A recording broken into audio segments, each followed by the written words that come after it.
'n term wat ek nog altyd gevind het eintlik moeilik is om te verduidelik of om 'n definisie voor te kry is wysheid. Kom ons lees daarvan in 1 Korintiërs 3 verse 18 en 19. Niemand moet homself mislei nie.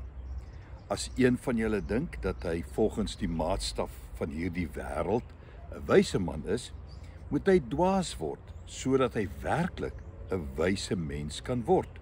Want die wysheid van hierdie wêreld is dwaasheid by God. 'n Baie interessante uitlating deur Paulus.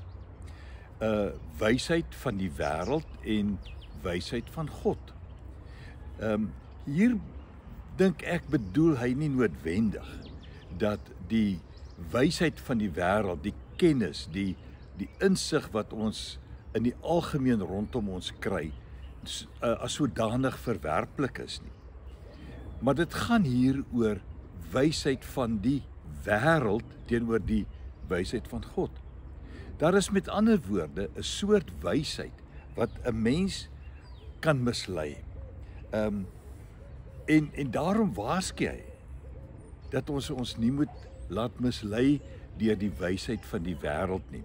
Trouwens, hy sê as jy werklik wil wys word, moet jy eintlik totaal en al verander en dwaas word. In die wêreldse konteks natuurlik. Want die wêreldse wysheid is nie daarop ingestel om goeie dinge te laat gebeur nie. Die wêreldse wysheid het ten doel om die negatiewe, die slegte dinge te laat seëvier. Nou, wysheid, soos ek sê, is nie so maklik om te verduidelik nie. Maar ek dink wysheid begin by kennis. 'n Mens moet iets van iets weet. Jy moet soveel as moontlik van iets weet. Of dit nou van een of ander wetenskaplike faset van die lewe is en of dit 'n praktiese ding is. Ergens moet jy genoeg van iets weet sodat jy kan sê ek het kennis oor hierdie term of oor hierdie produk of wat ook al. En dan is dit nodig om insig te gebruik sodat hierdie kennis reg gebruik kan word. Want ek sien dikwels mense weet baie, maar hulle het nie noodwendig die insig om dit reg te gebruik nie. Daar is mense wat heelwat weet van byvoorbeeld die Bybel, maar die insig ontbreek om dit in konteks byvoorbeeld reg te gebruik.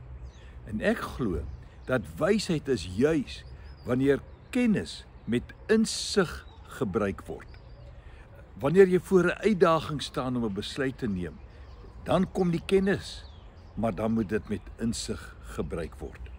En daarom dink ek is dit belangrik dat ons sal verstaan, wysheid is daar op voorwaarde dat ons dit reg gebruik en nie as 'n probleem vir die wêreld en mense rondom ons nie. Kom ons loop mooi.